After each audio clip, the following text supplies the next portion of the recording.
Welcome back. Olpad કાંઠા sugar ફેક્ટરીના chairman પદેથી કિરીટ પટેલના રાજીનામાનો જે મુદ્દો સામે આવ્યો છે, શુગર ફેક્ટરી હિતરક્ષક સમિતિના 150 સભ્યોની બેઠક મળી। હિતરક્ષક સમિતિની બેઠકમાં કિરીટ પટેલના રાજીનામાને નાટક ગણાવ્યું। કિરીટ પટેલ સામે શુગર ફેક્ટરીને આર્થિક નુકસાન કરાયાના આક્ષેપ પણ લાગ્યા છે। સંવાદદાતા નિર્મલ પટેલ વિગતો સાથે ફોનલાઈન પર જોડાઈ ચૂક્યા છે। નિર્મલ, જે મામલો ચાલી રહ્યો છે ઓલપાડ કાંઠા શુગર ફેક્ટરીના ચેરમેનને લઈને, ચેરમેન પદેથી કિરીટ પટેલે રાજીનામાનો જે મુદ્દો સામે આવ્યો, 150 સભ્યોની બેઠક મળી હોવાની જાણકારી મળી રહી છે।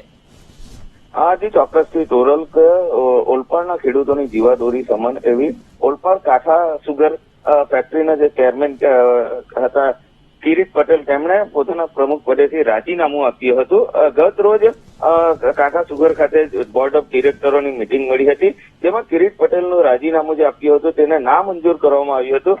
પરંતુ જે પ્રમાણે સુગરની સ્થિતિ થઈ છે, ત્યારે ઓલપાડ કાંઠા ના જે સભાસદો છે તેના દ્વારા એક હિતરક્ષક સમિતિ બનાવવામાં આવી છે અને ગત રોજ પુણા નજીક આવેલા એક ફાર્મમાં બેઠક મળી હતી। આ બેઠકમાં 150થી વધુ સભાસદો ઉપસ્થિત રહ્યા હતા અને તેમણે આ જે ચેરમેનનું રાજીનામું છે તેને નાટક ગણાવ્યું હતું અને 10 જેટલા મુદ્દાઓ પર ચર્ચા કરવામાં આવી હતી અને આગામી સમયમાં જે સુગરની સ્થિતિ થઈ છે તેના સ્થિતિને લઈને હજુ પણ આ હિતરક્ષક સમિતિ દ્વારા સભાસદો સાથે બેઠક કરી આગામી રણનીતિ નક્કી કરવામાં આવશે। ધન્યવાદ નિર્મલ।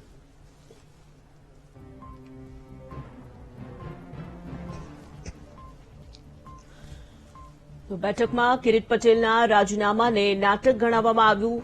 બેઠક જે મળી હતી, કિરીટ પટેલ સામે આર્થિક નુકસાનના આક્ષેપો પણ કરવામાં આવી રહ્યા છે।